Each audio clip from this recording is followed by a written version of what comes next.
स्वागत है आप सभी का अपना कानून इस यूट्यूब चैनल पर। आज हम सभी को जो एसआरए योजना में घर सदनिका मिले हैं, उस बारे में बहुत से लोगों के कई सारे प्रश्न हैं।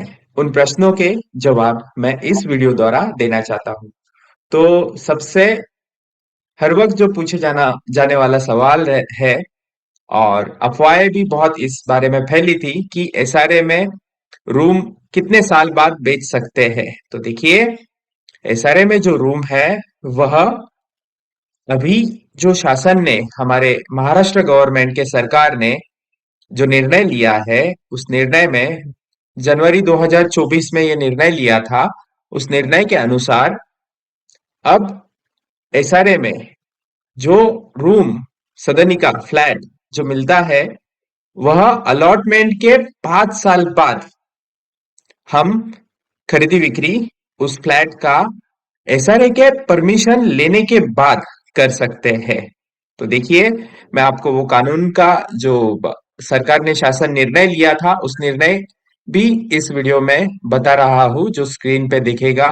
तो मैं आज तीनों बातें आपके लिए, जो जानकारी बेहद महत्वपूर्ण है जब आप आपका एसआरए का फ्लैट खरीदना चाहते हो, या फिर आप आपका एसआरए का फ्लैट बेचना चाहते हो, खरीदी बिक्री दोनों के लिए यह वीडियो बहुत महत्वपूर्ण है। इसमें मैं आपको हर एक जानकारी दूंगा जिसमें कि आपका आर्थिक नुकसान ना हो। देखिए, एसआरए फ्लैट ट्रांसफर के वक्त बेहद ऐसे दलाल है, एजेंट है, जो गरीबों को लूटते हैं और ट्रांसफर के माध्यम से हजारों रुपए गरीबों से ऐंठते हैं। यह सिर्फ गरीब लोगों को जानकारी नहीं होती है, ट्रांसफर का पता नहीं होता है, इसलिए जो बीच के दलाल है, यह गरीबों से उनके पैसे लूट लेते हैं।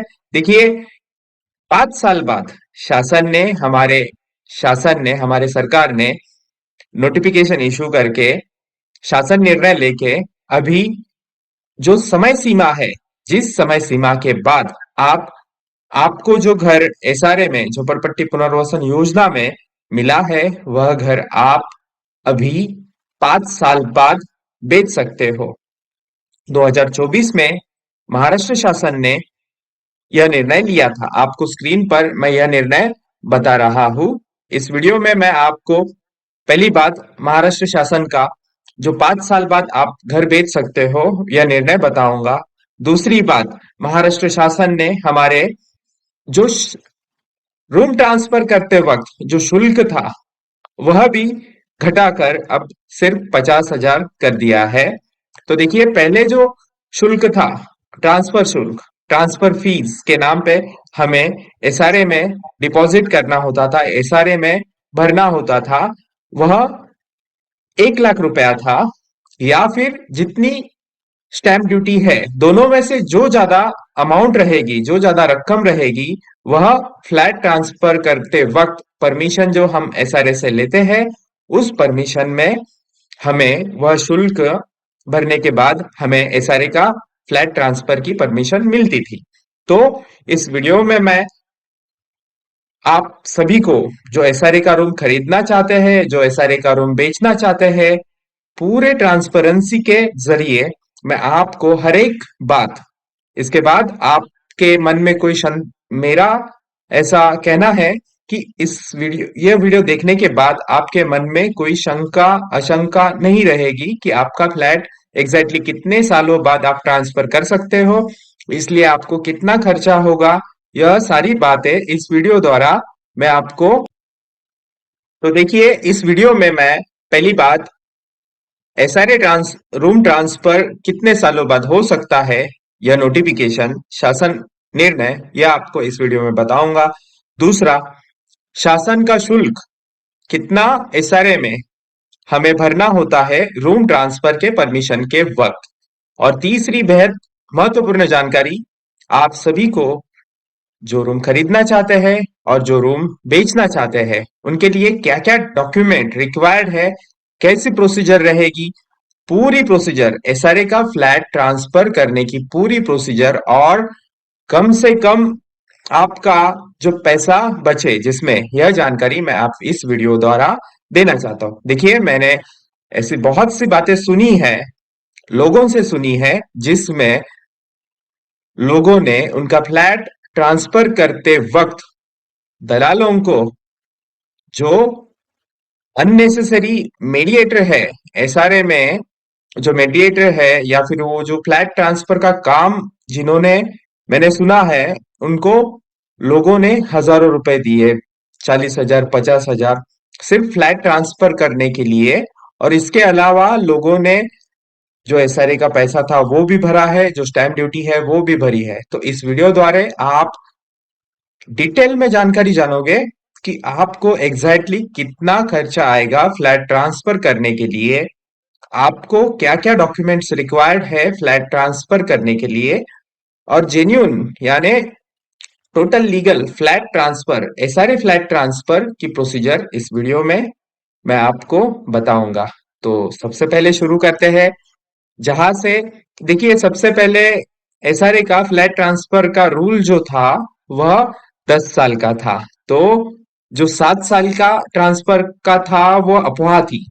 तो बहुत से लोग बोलते थे कि 7 साल बाद, लेकिन वो अफवाह थी। एसआरए के ऑफिस में खुद नोटिस लगाया था, मैंने देखा है, कि जिसमें लिखा गया था कि 7 साल की अफवाह है, आप आपका फ्लैट खरीदी या बिक्री नहीं कर सकते हो। तो 5 साल का जो नोटिफिकेशन है अब आया है, वह जेन्युइन है। तो इस वीडियो में मैं आपको दिखाना चाहता हूँ, दिखाऊंगा। तो देखिए, पहला तो मैंने नोटिफिकेशन रखा है, जो शुल्क था, ट्रांसफर फी थी, वह शासन ने 50,000 कर दी है। तो देखिए, यह शासन निर्णय 1 फरवरी 2024 को लिया था, जिसमें इन्होंने बताया है, झोपडपट्टी पुनर्वसन प्राधिकरणाच्या परिपत्रक 145 अन्वये निवासी पुनर्वसन सदनिकेच्या हस्तांतरणासाठी निश्चित केलेल्या हस्तांतरण शुल्कात कपात करून ते सरसकट रुपये 50,000 इतके करण्यात येत आहे। तो देखिए, अभी हमें ट्रांसफर शुल्क, हमारा जो ट्रांसफर फीस है, वह फ्लैट ट्रांसफर फी, यानी कि देखिए, आपको अगर आपका एसआरए का फ्लैट ट्रांसफर करना है, बेचना है, खरीद बिक्री करनी है, तो हमें पहले एसआरए से ही परमिशन लेनी होती है। सोसाइटी से तो पहला एनओसी लेना होता है हमें, उसके बाद एसआरए से ही हमारा कंप्लीट प्रोसीजर होता है फ्लैट ट्रांसफर का। तो देखिए, इसमें आपका फ्लैट ट्रांसफर फीस जो है वो पहले 1 लाख रुपए था। 1 लाख रुपए में भी ऐसा था कि आपका जितना स्टैंप ड्यूटी भरा है वह, या फिर आपका 1 लाख रुपया फीस, दोनों में से जितना अमाउंट ज्यादा है वह अमाउंट एसआरए में हमें ट्रांसफर के लिए भरना होता था। तो यह परिपत्रक 145, और यह जो शासन निर्णय है गृह निर्माण विभाग ने लिया था, हमारे सरकार ने लिया था, वह 2024 में लिया था, 1 फरवरी 2024 में। तो यह आपका पॉइंट क्लियर हो गया है कि एसआरए में आपको कितना पैसा भरना है। तो आपको आपका फ्लैट ट्रांसफर करते वक्त एसआरए में 50,000 रुपया भरना है। तो अभी हमारा नेक्स्ट जो प्रेजेंटेशन या फिर जो भी है मैंने बनाया, उसमें मैंने ये तीनों जो महत्वपूर्ण चीजें हैं कि flat transfer fees, flat transfer का कितना वक्त है, एसआरए फ्लैट ट्रांसफर का कितने समय में आप आपका रूम खरीदी बिक्री कर सकते हो एसआरए का, तो यह सेकंड नोटिफिकेशन है। तो देखिए, इस नोटिफिकेशन, यह जो नोटिफिकेशन है वो जनवरी 2024, 19 जनवरी 2024 में हमारे महाराष्ट्र शासन ने, सरकार ने, हमारे सरकार ने लिया था। तो इसमें इन्होंने लिखा है, तो देखिए, फ्लैट ट्रांसफर जो है एसआरए का, वह हमारा जो स्लम एक्ट है, देखिए हमारा डेवलपमेंट जो है फ्लैट हमें एसआरए में मिलता है, वो अंडर स्लम एक्ट मिलता है। झोपड़पट्टी पुनर्वसन जो कानून है, उस कानून के मुताबिक हमें हमारा घर मिलता है। उस कानून का जो एक सेक्शन है, उस सेक्शन के मुताबिक यहाँ पे दिया गया है, मैं आपको बताऊंगा, in section 3E of the Maharashtra Slum Areas Improvement Clearance and Redevelopment Act 1971, Maharashtra झोपड़पट्टी पुनर्वसन सुधार योजना कानून 1971 1971, इसका जो सब सेक्शन 1 है, सेक्शन 3E का, इसमें जो कालावधि है, जो टाइम है, जो पहले 10 इयर्स था, इसमें दिया गया है फॉर द वर्ड 10 इयर्स, 10 साल, both the place where they occur, the word 5 years shall be substituted. तो इस कानूनी सुधारणा में इन्होंने कहा है जिस जगह 10 साल था उस जगह अभी 5 साल किया गया है। तो आपका जो फ्लैट ट्रांसफर है, एचआरए का जो भी फ्लैट ट्रांसफर आप करना चाहते हो, खरीदी बिक्री जो भी है, अभी कानून के मुताबिक अब वह 5 साल कर दिया गया है। लेकिन इसमें हमें क्या करना होता है, एसआरए से परमिशन लेनी होती है। तो यह दो बातें आपको नोटिफिकेशन जो था वह मैंने बता दिया है। तो पहली बात मैंने स्टैंप ड्यूटी की बताई थी। स्टैंप ड्यूटी मतलब अभी थर्ड प्रेजेंटेशन में बताऊंगा। फर्स्ट तो मैंने एसआरए में जितना अमाउंट भरना है 50,000 वह बताया। सेकंड, मैंने जो 5 साल का लिमिट कर दिया है वह बताया। अभी ये थर्ड प्रेजेंटेशन में मैं आऊंगा। देखिए, अभी जिस किसी को फ्लैट खरीदना है, कहाँ पे, एसआरए में, तो एसआरए का जो फ्लैट है, अभी आपने जान लिया कि 5 साल के बाद खरीदी बिक्री हो सकता है। तो लेकिन खरीदी बिक्री करने से पहले हमें एसआरए यानी झोपड़पट्टी पुनर्वसन कार्यालय जो बांद्रा में स्थित है, या फिर जो थाना के लिए अलग डिवीजन है, तो जो झोपड़पट्टी पुनर्वसन कार्यालय है, उस कार्यालय में हमें अर्जी करनी होती है। सबसे पहले देखिए, हमें सोसाइटी से एनओसी लेनी होती है। जो आपका डिसाइड होगा फ्लैट परचेज सेल का, तो हमें सोसाइटी का एनओसी लगता है। उसके बाद सोसाइटी का एनओसी लेने के बाद यह मैंने जो भी डॉक्यूमेंट्स रिक्वायर्ड है, जो रूम खरीदी जिसे करना है उनके लिए, और जो रूम बेच रहे हैं उनके लिए क्या क्या मैंडेटरी डॉक्यूमेंट्स है जो एसआरए फ्लैट रूम ट्रांसफर करते वक्त जरूरी होते हैं, और ये फाइल एसआरए में हम देते हैं, जिसके जरिए हमें एसआरए परमिशन देता है फ्लैट ट्रांसफर करने का। तो देखिए, इसमें सबसे पहला डॉक्यूमेंट है मूळ झोपडीधारकाची कागदपत्रे माहिती, यानी कि जिससे हम घर खरीद रहे हैं, या फिर जो घर का मालिक है जिसके नाम पे एसआरए में फ्लॅट अलॉट हुआ है, जिसका शेयर सर्टिफिकेट पे नाम है, जिसका एनेक्शर पे नाम है, वही पहिला मुद्दा आहे। सक्षम प्राधिकारी यांनी मंजूर केलेल्या परिशिष्ट 2 ची प्रत यानी एनेक्शर 2 लिस्ट, जो पात्र अपात्र की यादी है, जिसके मुताबिक जिसे रूम मिला है और 5 साल कंप्लीट हुए हैं, उसका एनेक्शर 2 लिस्ट। दूसरा, सदनिका गाळा वाटपाची प्रत यानी अलॉटमेंट लेटर। देखिए, जो फ्लैट ओनर है एसआरए का, जिसे अलॉटमेंट लेटर मिला है, सदनिका वाटप जब भी घर दिया जाता है एसआरए अंतर्गत, उसमें अलॉटमेंट ताबा पावती यह दिया जाता है। तो यह एक डॉक्यूमेंट जरूरी है, मैंडेटरी है। और हम जिस फ्लैट में रहते हैं वो फ्लैट के सोसाइटी रहेगी, उस सोसाइटी का शेयर सर्टिफिकेट। देखिए, share certificate, allotment letter, annexure 2 जो लिस्ट है वह, और जो एप्लीकेंट रहेगा, जो खरीदी बिक्री जिसके नाम पर घर है, वही एसआरए में फ्लैट ट्रांसफर परचेज सेल का अर्जी करेगा।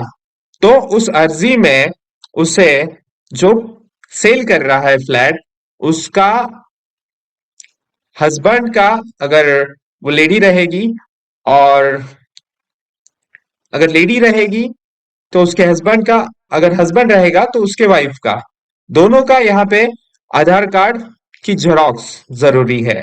आधार card, PAN card, generally signature verification के वक्त हम पैन कार्ड भी अटैच करते हैं। तो देखिए, जो फ्लैट बेच रहे हैं उनको एसआरए में अर्जी करना है, वह फाइल पुटअप करना है फॉर फ्लैट ट्रांसफर, यानी कि फ्लैट ट्रांसफर करने के लिए, एसआरएमए का जो घर है वो ट्रांसफर करने के लिए सबसे पहले एनेक्सर लिस्ट जरूरी है। दूसरा, जो अलॉटमेंट लेटर है वह जरूरी है। तीसरा है शेयर सर्टिफिकेट, वो जरूरी है। और जो बेच रहे हैं रूम, जिनके नाम पे रूम है, उनका आधार कार्ड पैन कार्ड जरूरी है। तो देखिए, यह जानकारी रूम ओनर की, यह डॉक्यूमेंट रूम ओनर के जरूरी है। 4 डॉक्यूमेंट मैंने यहाँ पे बताया है। उसके बाद जो रूम परचेस कर रहे हैं उनके कौन से डॉक्यूमेंट जरूरी है। तो देखिए, जो रूम खरीदी कर रहे हैं उनके इनकम सर्टिफिकेट जरूरी है। उनका अगर इनकम सर्टिफिकेट नहीं रहेगा, कलेक्टर ऑफिस से भी आप आपका इनकम सर्टिफिकेट, उत्पन्नाचा दाखला जिसे कहते हैं, वह कर ले सकते हो। हमारे मुंबई के लिए मैं बता रहा हूँ, मुलुंड में है हमारा जो कलेक्टर ऑफिस है वहां पे, या फिर अंधेरी में है, या फिर बोरोली में है। आपका जो एरिया जो आता है, आप वहां से कलेक्ट कर सकते हो आपका इनकम सर्टिफिकेट। दूसरा जो है वह लास्ट 2 इयर्स का चाहिए, फॉर्म 16। तो देखिए, आप अगर, मेरा कहना यह रहेगा कि आप आपका जो भी इनकम सर्टिफिकेट निकाल रहे हो, जनरली 1 साल का भी मिलता है और 3 साल का भी मिलता है। तो आप आपका अगर कलेक्टर ऑफिस से आप आपका इनकम सर्टिफिकेट निकाल रहे हो तो 3 इयर्स का ले सकते हैं आप। तो वो आपके लिए आसान रहेगा। 3 इयर्स का एक ही जो इनकम सर्टिफिकेट है उसमें आपको आपका सर्टिफिकेट मिल जाता है कलेक्टर से, या फिर आप वर्किंग हो तो जहां पे भी आप काम कर रहे हो आपको वहां आपका फॉर्म 16 मिल जाएगा। इसके अलावा आपका अगर आईटीआर रहेगा तो आप वो आईटीआर 3 इयर्स का, 2 इयर्स का यहाँ पे लिखा है, 2 इयर्स का आईटीआर आप अटैच कर सकते हो। आपके जो फ्लैट ट्रांसफर है, परमिशन है, फ्लैट ट्रांसफर का परमिशन है, एसआरए से लेते हो उस वक्त ये फॉर्म में आप या तो आपका इनकम सर्टिफिकेट जो 3 इयर्स का मिल सकता है, 2 इयर्स यहाँ पे लिखा है, या फिर फॉर्म 16, या फिर आपका आईटीआर फाइल जो है वह। ठीक है, यह डॉक्यूमेंट किसके लिए मैंडेटरी है? जो घर खरीद रहे हैं उनके लिए। दूसरा एक डॉक्यूमेंट जो है, लीगल पेपर प्लस नोटरी विहित नमुन्यातील प्रतिज्ञापत्र, एक एफिडेविट है जिसमें डिक्लेरेशन लिखा जाता है। वह आपको जो हमारे वकील है उनके पास मिल जाएंगे। तो उनसे आप, आपके जो भी पहचान के वकील है उनसे आप एफिडेविट करा सकते हो, जो नोटरी होना चाहिए, नोटराइज होना चाहिए। वो डिक्लेरेशन रहता है, वह एक पेपर आपको जरूरी है। उसके बाद आपको डोमिसाइल सर्टिफिकेट, जो रूम खरीद रहे हैं उनका डोमिसाइल सर्टिफिकेट होना जरूरी है। चौथा डॉक्यूमेंट जो है, जिस सोसाइटी में आप रूम खरीद रहे हो, जो सोसाइटी में एसआरए का रूम परचेस सेल हो रहा है, उस सोसाइटी की एनओसी जरूरी है। और पांचवा डॉक्यूमेंट जो है, जो रूम परचेस सेल कर रहा है, दोनों हस्बैंड वाइफ, उनका आधार कार्ड पैन कार्ड जरूरी है। तो यह होता है एसआरए में रूम परचेस करने के लिए जितने भी मैंडेटरी डॉक्यूमेंट है मैंने बताए हैं आपको। इसके अलावा मैं आपको बताना चाहता हूं कि आपका जो रूम परचेस सेल है, वह ये प्रोसीजर करते वक्त आप क्या करते हो कि आपका जो भी है परचेस सेल का एग्रीमेंट बनाते हो, तो उस एग्रीमेंट में रजिस्ट्रेशन हम करते हैं। रजिस्ट्रेशन के वक्त हम सोसाइटी से भी यह डॉक्यूमेंट, सोसाइटी का NOC, share certificate, allotment letter और सोसाइटी के जो भी प्रॉपर्टी कार्ड है, यह सब डॉक्यूमेंट हम पहले, सेल डीड रहेगा, ट्रांसफर जो भी जिस वे से ट्रांसफर होगा, गिफ्ट डीड रहेगा या फिर सेल डीड रहेगा, इसके अलावा जो भी ट्रांसफर रहेगा, तो उस ट्रांसफर का हम पेपर बनाते हैं और वह पेपर हम रजिस्टर्ड रजिस्ट्रेशन ऑफिस में कराते हैं। तो मैं आपको रजिस्ट्रेशन ऑफिस के भी चार्जेस इस वीडियो द्वारा बताना चाहता हूं। तो देखिए, अगर एसआरए में फ्लैट अगर कोई महिला खरीद रही है, माताएं बहनें खरीद रही है, तो वह फ्लैट ट्रांसफर करते वक्त हमारे मुंबई रीजन में जो स्टैम्प ड्यूटी है वह 5% सिर्फ महिलाओं के लिए है। अगर महिला जॉइंट ओनर है उस उनके हस्बैंड के साथ या फिर कोई भी मेल पर्सन के साथ, पुरुष के साथ जॉइंट ओनर है, तो वह फ्लैट का स्टैम्प ड्यूटी है 6%। सिंपल वर्ड में, अगर कोई भी पुरुष फ्लैट परचेस कर रहा है एसआरए में, या फिर जो भी फ्लैट परचेस सेल का जो स्टैम्प ड्यूटी है, जनरल में कोई भी आप फ्लैट परचेस सेल करो, वहां पे मुंबई में स्टैम्प ड्यूटी जो है वह 6% है, और लेडीज के लिए 5% स्टैम्प ड्यूटी है।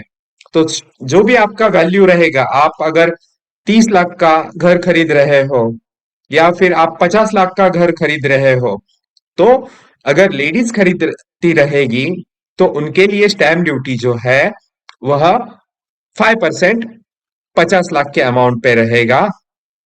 अगर वही फ्लैट अगर जेंट्स खरीद रहा है तो 6% स्टैम्प ड्यूटी उनके लिए रहेगा। और एक महत्वपूर्ण बात, रजिस्ट्रेशन जो फीस है वह स्टैंडर्ड रहती है 30,000। तो यह दो अमाउंट आप खुद कैलकुलेट कर सकते हो। आपका जो फ्लैट ट्रांसफर का जो भी अमाउंट है, फॉर एग्जांपल 35 लाख है, तो उदाहरण के लिए 35 लाख का अगर आप घर खरीद रहे हो एसआरए में, या फिर 40 लाख का घर खरीद रहे हो, तो 40 लाख का 5% जो अगर पुरुष खरीदी कर रहा है घर, तो उनके लिए 5% स्टैम्प ड्यूटी है। अगर वही सॉरी, गलती से बोल दिया, अगर कोई महिला खरीद रही है घर, तो उनके लिए स्टैम्प ड्यूटी जो है वह 5% है। अगर कोई पुरुष खरीद रहा है तो उनके लिए 6% स्टैम्प ड्यूटी है। तो यह स्टैम्प ड्यूटी का बता दिया। रजिस्ट्रेशन चार्जेस फीस जो रहती है वो 30,000 रहती है, और एसआरए में 50,000 हमारे शासन ने जो अमाउंट है वो फिक्स कर दिया है, कम कर दिया है 1 लाख से 50,000। तो एसआरए फ्लैट ट्रांसफर का जो है मैंने कंप्लीट प्रोसीजर बता दिया है। और एक महत्वपूर्ण बात मैं आपको बताना चाहता हूं, देखिए, जिन जिन लोगों ने, जो मेरे नजर में आई है चीजें, वो मैं आपको बताना चाहता हूं। जिन जिन लोगों ने, पहले 10 साल का रूल था, लेकिन कोई उनकी जरूरत रहेगी, मजबूरी रहेगी, 10 साल के अंदर फ्लैट परचेस किया है, सेल किया है, उनके मजबूरी रहेगी, कोई भी उनका पर्सनल रीजन रहेगा, तो उनके खिलाफ एसआरए द्वारा कार्रवाई की गई थी। जो कलेक्टर ऑफिस में या फिर अपर जिलाधिकारी चर्च गेट में उनके खिलाफ मुकदमे चल रहे थे, जिन्होंने परचेस किया है उनके खिलाफ और जिन्होंने बेचा है, तो उन लोगों में उन्होंने अभी फ्रेश परचेस सेल डीड करके, यही प्रोसीजर जो मैंने इस वीडियो में बताया, यही कंप्लीट प्रोसीजर उन्होंने फॉलो करके, जो भी है उनका खरीदी बिक्री व्यवहार, उन्होंने proper registration, proper stamp duty, proper permission के बाद उन्होंने फ्रेश जो एप्लीकेशन है जो इस वीडियो में आपने देखा करके, उनका फ्लैट लीगलाइज ट्रांसफर करा के लिया है। तो उम्मीद करता हूं इस वीडियो में मैंने प्रयास किया कि एसआरए का फ्लैट जो है परचेस करने के जो वाले हैं उनके लिए, और जिनको सेल करना है उनके लिए यह महत्वपूर्ण जानकारी दी। आशा करता हूं कि आप आपके पैसे, जो एजेंट है एसआरए फ्लैट ट्रांसफर के लिए, जो 20,000, 30,000, 40,000, 50,000 जो अननेसेसरी ये एक्सपेंडिचर जो मैंने आपको बताया, इसमें कौन सा खर्चा है, यह मैंने मेरा इसके पीछे उद्देश्य यही था कि आपका जो पैसा है आप खुद देखें कि कितना खर्चा आता है कंप्लीट फ्लैट ट्रांसफर करने के लिए। और इसके अलावा देखिए, आप जो आपके चार्जेस है ट्रांसफर के हैं, जो जेन्युइन चार्जेस है, वह आप किसी भी इंसान को पे कर सकते हो, लेकिन वह चार्जेस जेन्युइन होने चाहिए। धन्यवाद।